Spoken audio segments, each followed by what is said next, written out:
Assalamualaikum warahmatullahi wabarakatuh. Alhamdulillahirabbil alamin. Allahumma shalli wa sallim wa barik ala sayyidina Muhammad wa ala jami'il anbiya'i wal mursalin wa alihi wa ashabihi wa alaina ma'ahum bi rahmatika ya arhamar rahimin. Allahumma 'allimna bima yanfa'una wanfa'na bima 'allamtana wa zidna min fadlika ilma ووفقنا للعمل بالعلم على وجه الإخلاص واجعل لنا هادي مهديين غير ضال ولا مضل واختم لنا بخاتمة الحسنى أجمعين. Jamaah sekalian yang dirahmati oleh Allah Subhanahu wa taala, alhamdulillah pada kesempatan ini kita akan melanjutkan kajian kitab Tauhid Jawahir Kalami, yang insya Allah pada pertemuan kali ini kita akan masuk ke Al-Bahsul Awwalu, yakni pembahasan yang pertama. Sebelumnya mari kita membacakan surah Al-Fatihah pertama kepada baginda Muhammad SAW, kepada guru-guru kita, dan terutama kepada musannif, yakni pengarang kitab ini, yakni kepada Syekh Thahir Jazair rahimahullahu ta'ala. Ala hazinnya wa ala kulli natin sholihah. Al-Fatihah. A'udzubillahi minasyaitonirrajim. Bismillahirrahmanirrahim. Alhamdulillahirabbil alamin. Ar-Rahmanirrahim. Maliki yaumiddin. Iyyaka na'budu wa iyyaka nasta'in. Ihdinas siratal mustaqim. Siratal ladzina an'amta 'alaihim ghairil maghdubi 'alaihim waladdallin. Amin. Qala al-musannif rahimahullahu ta'ala wa nafa'ana bihi bi ulumihi fi darain. Amin. Al-bahsul awwalu, pembahasan yang pertama, yaitu fil imani billahi subhanahu wa ta'ala, tentang iman kepada Allah Subhanahu wa ta'ala. As-su'al, kaifal imanu billahi subhanahu wa ta'ala? Bagaimana beriman atau percaya kepada Allah Subhanahu wa ta'ala. Jadi kalau di pertemuan sebelumnya rukun iman itu ada 6. Yang pertama itu kita beriman kepada Allah Subhanahu wa ta'ala. Lalu pertanyaannya, bagaimana kita beriman kepada Allah Subhanahu wa ta'ala? Al-jawab huwa an na'taqida, bahwasanya kita hendaknya berkeyakinan annallaha subhanahu wa ta'ala, sesungguhnya Allah Subhanahu wa ta'ala muttasifun bi jami'i sifatil kamal, memiliki sifat semua sifat-sifat kesempurnaan. Jadi yang pertama kita harus muttasifun bi jami'i sifatil kamal wa munazzahun an jami'i sifatin nuqsan, dan terjauh atau tercegah an jami'i sifatin nuqsan, dari semua sifat-sifat kekurangan. Jadi kita harus berkeyakinan bahwa Allah Subhanahu wa ta'ala itu memiliki sifat kesempurnaan. Tentu berbeda dengan makhluknya seperti kita sebagai manusia. Kalau kita mungkin ada orang yang menganggap seorang itu pemurah, tetapi belum tentu dia penyabar.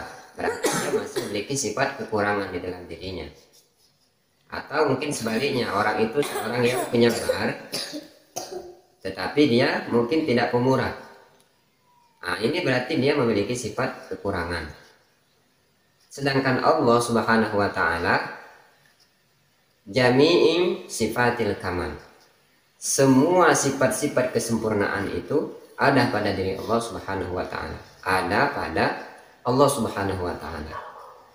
Allah pemurah seperti yang kita kenal, misalkan seperti Asmaul Husna itu, Allah Ar-Rahman, Allah Ar-Rahim, Allah Ar-Razzaq, Allah Al-Muntaqim, Allah Al-Latif. Nah, itu semuanya Allah Subhanahu wa ta'ala memiliki sifat-sifat kesempurnaan itu. Dan juga harus terhindar atau tercegah dari sifat-sifat kekurangan. Seperti yang saya bilang tadi, kalau kita kan terkadang kalau ada orang yang pemurah, tetapi di lain sisi dia juga mungkin orangnya pemarah. Nah, pemarah ini berarti sifat kekurangan yang ada dalam dirinya. Atau mungkin dari sifat secara zahir gitu kan.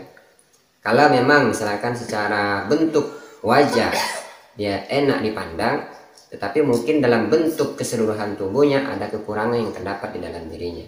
Nah, itulah makhluk ya. Makhluk itu pasti memiliki kekurangan. Berbeda dengan Al-Khaliq, Allah Subhanahu wa taala. Jadi cara kita beriman kepada Allah Subhanahu wa taala itu kita berkeyakinan bahwa kesempurnaan itu hanya terkumpul atau ada semua kesempurnaan itu pada Allah Subhanahu wa taala semacam itu.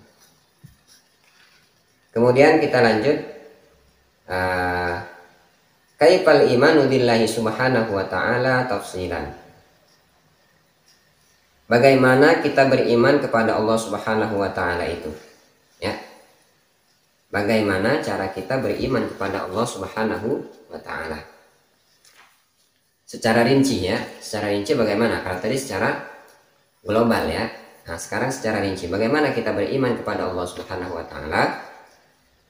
Huwa an na'taqida, bahwasanya kita berkeyakinan Allah Subhanahu wa ta'ala, sesungguhnya Allah Subhanahu wa ta'ala itu mausufun, memiliki sifat bil wujudi. Allah itu wujud ya. Kemudian wal qadami, Allah itu qadam. Qadam itu berarti qidam, bukan qadam ya. Wal qidami yakni dahulu. Kemudian al baqa, Allah itu kekal. Kemudian berikutnya wal mukhalafati lil hawadis, Allah itu berbeda dengan hawadis. Hawadis itu barang baru atau silakan bentuk baru. Jadi kalau kita ini baru, dulunya tidak ada, sekarang ada. Nah, Allah berbeda dengan hal semacam itu. Wal qiyami bi nafsihi, berdiri dengan sendirinya. Dalam artian dia tidak membutuhkan apapun untuk menunjang keberadaannya atau ke ekstensinya. Nah, semacam itu ya. Kemudian wal wahdaniyah, Allah itu esa. Kemudian hayat, hidup. Wal il, Allah itu mengetahui. Wal qudrah, Allah itu kuasa. Wal irada, Allah berkehendak. Was sama', Allah itu mendengar. Wal basar, Allah melihat. Wal kalam, Allah berfirman atau berkalam. Wa annahu hayyun, dan sesungguhnya Allah itu zat yang maha hidup. Alimun, maha mengetahui. Qadirun, maha mampu, maha berkuasa. Muridun, maha berkehendak. Sami'un, maha mendengar. Basirun, maha melihat. Mutakallimun, maha berbicara atau maha berkalam ya. Nah, ini secara tafsilan ya, secara sempurna. Bagaimana cara kita beriman kepada Allah? Kita harus berkeyakinan bahwa ini yang 20 disebut barusan tadi. Ini yang sering kita kenal dengan sifat 20, sifat wajib bagi Allah 20. Nah, ini khususnya kita sebagai berakidah Asy'ariyah, kita harus memahami sifat 20 ini. Ya, Allah wujud itu seperti apa penjelasannya, qidam itu apa, baqa itu apa, mukhalafatul hawadis itu apa, kemudian qiyamuhu bi nafsihi seperti apa, wal wahdaniyah itu seperti apa. Nah, ini nanti dirincikan di dalam penjelasan-penjelasan berikutnya. Apa yang dimaksud dengan Allah itu wujud, apa yang dimaksud dengan Allah itu qidam, apa yang dimaksud dengan Allah itu baqa ya. Nah, tapi pada saat ini, pada kesempatan ini kita setidaknya sudah bisa memahami bagaimana cara kita berkeyakinan, kita percaya kepada Allah Subhanahu wa ta'ala. Nah, sebelum kita menyelesaikan kajian kita pada kesempatan ini, mari kita sama-sama melafalkan. Bisa kita buat dalam bentuk alunan lagu, yakni melafalkan sifat 20 ini. Baik, ayo kita sama-sama. Wujud qidam baqa mukhalafatu lil hawadisi qiyamuhu binafsihi wahdaniyah qudrat iradat ilmu hayat sama basar kalam qadiran muridan aliman hayyan sami'an basiran mutakalliman. Nah, ini nanti pada saat pertemuan-pertemuan di kajian-kajian kita berikutnya, sebelum kita membahas materi, mari kita membacakan atau melafalkan sifat yang wajib bagi Allah Subhanahu wa taala ini yang 20 ini. Dengan harapan semoga kita setidaknya kita hafal dan kita memiliki keyakinan bahwa Allah memiliki sifat-sifat yang 20 ini, sehingga kita bisa menambahkan keimanan dan keyakinan kita terhadap Allah Subhanahu wa taala.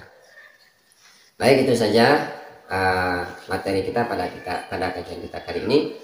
Semoga Allah selalu membimbing kita untuk selalu mendekatkan diri kita kepadanya, memberikan taufik, hidayah dan inayahnya pada kita, sehingga kita bisa melakukan ibadah-ibadah yang bisa mendatangkan keridhaan Allah Subhanahu wa taala dan mengenalkan kita dan menambahkan kecintaan kita pada baginda Muhammad SAW.